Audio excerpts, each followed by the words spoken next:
Assalamualaikum warahmatullahi wabarakatuh.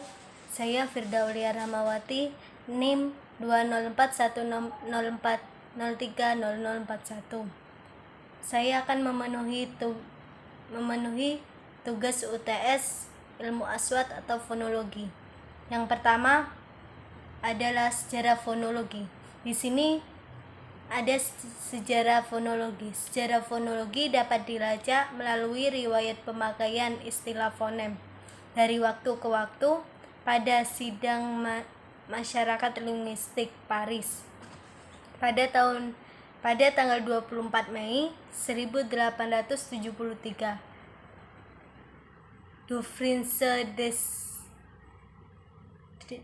Desnites mengusulkan nama fonem sebagai padanan kata bimspicul. Ferdinand de Saussure dalam bukunya Memoire sur le système primitif des voyelles dan les langues indo-européennes, memori tentang sistem awal vokal bahasa sampai bahasa Indo-Eropa yang terbit pada tahun 1878 mendefinisikan fonem sebagai prototip unik dan hipnotik yang berasal dari bermacam bunyi dalam bahasa-bahasa anggotanya. Sejarah fonologi dalam buku ini akan lebih mengkhususkan membahas mengenai istilah fonem. Gambaran mengenai perkembangan fonologi dari waktu ke waktu dapat dilihat lewat berbagai aliran dalam fonologi. Fonetik adalah cabang linguistik yang meneliti bunyi-bunyi bahasa tanpa melihat apakah bunyi-bunyi dapat membedakan makna kata atau tidak. Yang pertama, fonetik artikulatoris. Fonetik artikulatoris disebut juga fonetik organis atau fonetik fisiologis yang meneliti bagaimana bunyi-bunyi bahasa yang itu diproduksi oleh alat-alat ucap manusia. Pembahasannya meliputi masalah alat-alat yang digunakan dalam memproduksi bunyi bahasa, bagaimana bunyi bahasa disebut, mengenai klasifikasi bunyi bahasa yang dihasilkan, serta apa kriteria yang digunakan mengenai silabel, juga mengenai unsur-unsur atau ciri-ciri suprasegmental seperti tekanan, jeda, durasi, dan nada. Yang kedua, fonetik akustik. Fonetik akustik mempelajari bagaimana bunyi bahasa menurut aspek-aspek fisiknya. Bunyi-bunyi diselidiki frekuensinya, getarannya, amplitudonya, intensitasnya, dan timbernya. Yang ketiga, fonetik auditory meneliti bagaimana bunyi-bunyi bahasa yang diterima oleh telinga sehingga bunyi-bunyi itu didengar dapat dipahami. Dalam hal ini tentang pembahasan mengenai struktur dan fungsi alat dengar yang disebut telinga, oleh itu bekerja, bagaimana mekanisme penerimaan bunyi bahasa itu sehingga bisa dipahami. Oleh karena itu, kiranya kajian fonetik auditory lebih berkenan dengan ilmu kedokteran.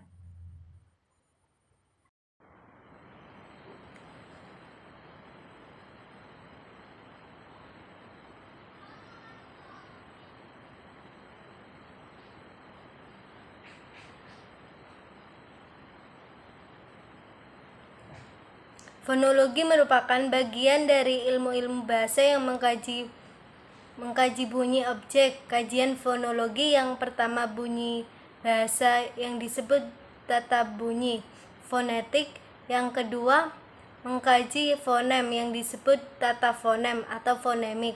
Fonologi adalah unsur bahasa terkecil atau fonem yang disebut tata fonem fonemik. Fonologi adalah unsur bahasa terkecil atau bunyi bahasa. Dalam arti luas, fonem mencakup bunyi-bunyi bahasa. Secara umum, bunyi bahasa dalam arti luas, fonologi mencakup bunyi-bunyi bahasa secara umum, yaitu bunyi-bunyi umum atau bunyi-bunyi pembeda makna, serta mencakup unsur-unsur suprasegmental dari satu ujaran seperti tekanan, nada, hentian, dan durasi. Konsonan labiodental. Konsonan dengan daerah artikulasi bibir bawah dan gigi atas seperti F dan V.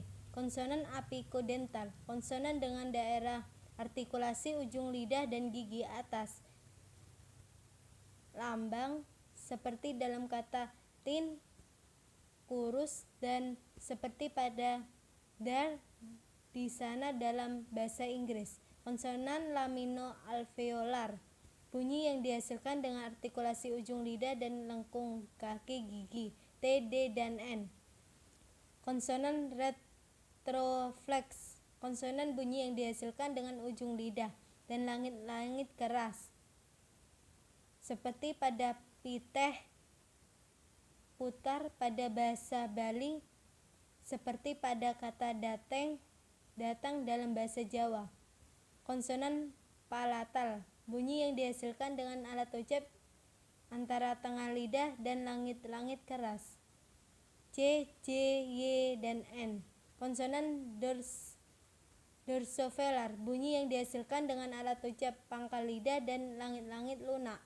K, G, dan N. Konsonan ovular. Bunyi yang dihasilkan adalah antara pangkal lidah dan anak tekak. R besar seperti pada kata dalam bahasa Lampung pada kata dalam bahasa Perancis. Konsonan varigal. Bunyi yang dihasilkan antara pangkal lidah dinding belakang rongga kerongkongan. H. Glotal. Bunyi yang mirip dengan konsonan dorsovelar. K yang dilemahkan pengucapnya. Perbedaan fonetik dan fonemik. Sebagai catatan terakhir, terkadang istilah fonetik sering tertukar dengan fonemik, padahal kedua hal ini sangatlah berbeda. Fonemik adalah kajian analisis bunyi yang mempelajari posisinya sebagai pembeda makna, sementara fonetik tidak memperhatikan bunyi sebagai pembeda makna. Dengan demikian, keduanya sama-sama meneliti bunyi, namun fonemik memperhatikan pembeda makna sedangkan fonetik tidak. Alat ucap. Dalam membahas fonetik, tentunya alat ucap menjadi salah satu hal yang akan dipelajari pula. Alat ucap manusia tentunya terdapat pada mulut. Spesifikasinya, alat ucap ini melibatkan banyak bagian, meliputi beberapa hal yang akan diilustrasikan pada gambar yang tertera, seperti bibir atas, gigi atas, gusi, langit-langit keras, langit-langit lunak, anak tekak, bibir bawah, gigi bawah, ujung lidah, daun lidah, tengah lidah, punggung lidah, glotis, rongga mulut, rongga hidung, rongga tekak, pangkal tenggorokan. Alat bicara. Alat ucap tidak dapat bekerja tidak melibatkan alat bicara lainnya yang mencakup dari rona mulut, hidung hingga paru-paru yang membuat kita mampu untuk menarik udara untuk menghasilkan bunyi. Berikut menghasilkan bunyi. Unsur membentuk bunyi ujaran. Dalam suatu ujaran terdapat unsur yang dapat disegmentasikan dan disebut bunyi segmental, yakni bunyi vokal dan konsonan. Terdapat pula bunyi yang tidak dapat disegmentasikan dan disebut sebagai bunyi suprasegmental yang memuat tekanan, nada, dan jeda bunyi. Unsur segmental, seperti yang telah dijelaskan sebelumnya, unsur segmental membentuk bunyi ujaran yang dibagi menjadi vokal dan konsonan. Berikut adalah penjelasan dari bunyi vokal dan konsonan. Bunyi vokal, klasifikasi vokal dilakukan berdasarkan tinggi rendahnya lidah, depan belakangnya lidah, dan posisi bibir. Untuk lebih jelasnya melalui ketiga tersebut, kita dapat membuat klasifikasi vokal sebagai berikut. Klasifikasi vokal. Yang pertama, berdasarkan tinggi rendahnya lidah vokal, terdapat klasifikasi di atas. A. Vokal tinggi, yakni I dan U. B. Vokal tengah, yakni E, O, dan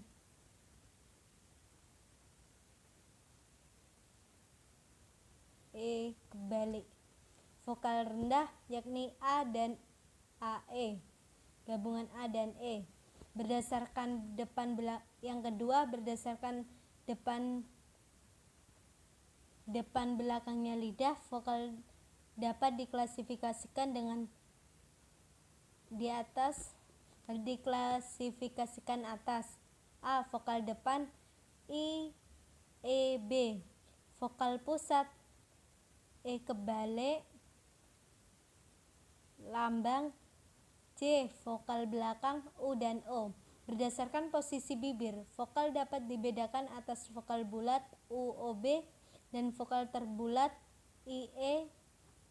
Bunyi konsonan. Konsonan adalah bunyi bahasa yang dihasilkan dengan berdasarkan daerah artikulasi. Mudahnya, jika bunyi yang dihasilkan bukanlah huruf vokal A, I, U, E, O, maka bunyi tersebut adalah konsonan. Berdasarkan daerah artikulasi atau alat artikulasi, konsonan dapat diklasifikasikan sebagai berikut. Konsonan bilabial, yaitu konsonan yang dihasilkan dengan bibir atas dan bibir bawah, P, B, M, dan W. Di sini saya akan menjelaskan tentang fonetik. Fonetik adalah cabang ilmu linguistik yang mempelajari bunyi bahasa tanpa memperhatikan apakah bunyi tersebut dapat membedakan arti atau tidak. Bunyi semacam itu disebut dengan bunyi netral atau tidak terikat pada bahasa tertentu. Tentunya bunyi yang dimaksud adalah bunyi bahasa berupa ujaran.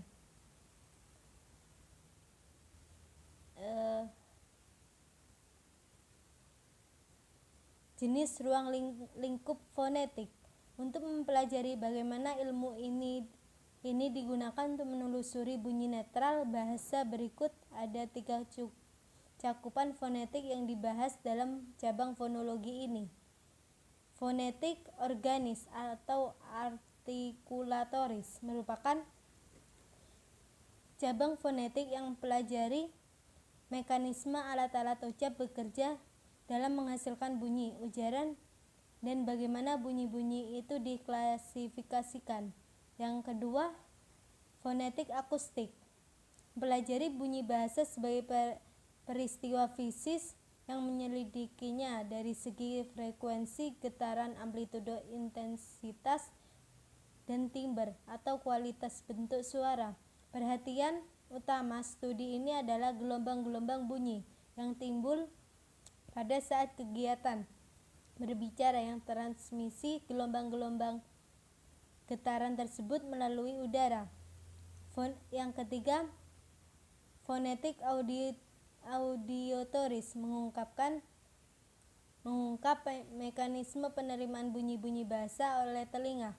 Perhatian utamanya adalah pada persepsi gelombang-gelombang bunyi oleh telinga pendengar, baik yang berkenaan dengan fisiologi telinga dan alat-alat dengar yang terikat maupun berkenaan dengan psikologi persepsinya.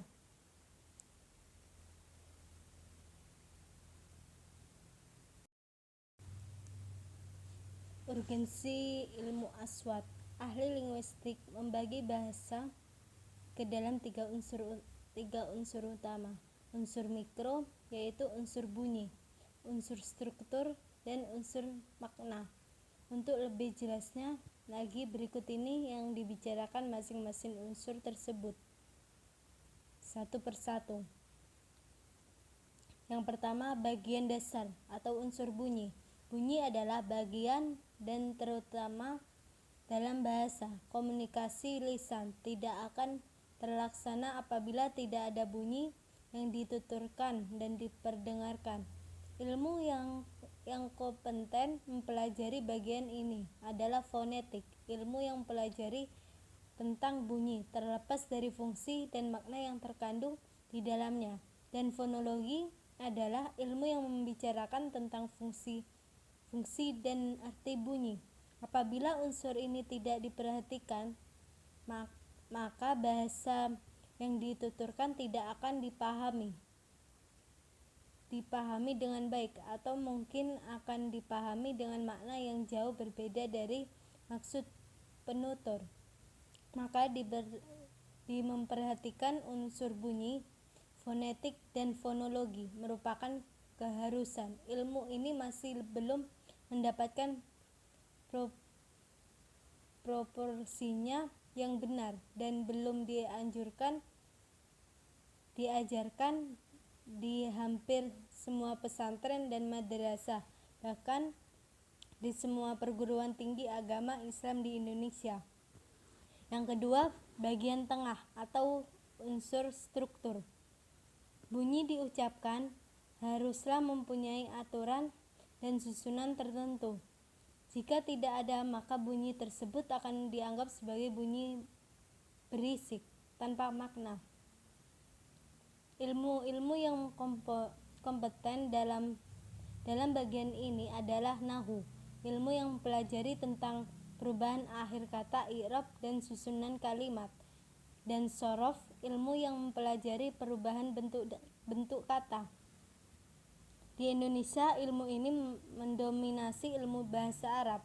Justru bahasa Arab sering didekatkan dengan ilmu ini dan sering ditemukan dalam jadwal di suatu perguruan yang memuat bahasa Arab, tetapi yang diajarkan hanya nahwu dan shorof saja. Ilmu ini telah diajarkan di semua perguruan, baik pesantren dan madrasah, begitu pula di perguruan tinggi agama Islam di seluruh Indonesia. Yang ketiga, bagian atas, unsur makna. Target melakukan komunikasi lisan adalah untuk menyampaikan pesan kepada lawan bicara. Oleh karena itu, bahasa yang dituturkan tersebut harus mempunyai makna atau pengertian. Ilmu yang kompeten dalam bagian ini antara lain ilmu bayan, ilmu yang membicarakan tentang kalimat yang bermakna hakikat, majaz dan kinayah. Ilmu ma'ani, ilmu yang membicarakan tentang kalimat khobariyah, insya'iyah dan yang singkat dan yang panjang. Ilmu badi, ilmu yang membicarakan tentang keindahan makna dan keindahan lafal. Tidak memperhatikan bagian ini mengakibatkan suatu bahasa yang diucapkan kurang indah, bahkan bisa-bisa indah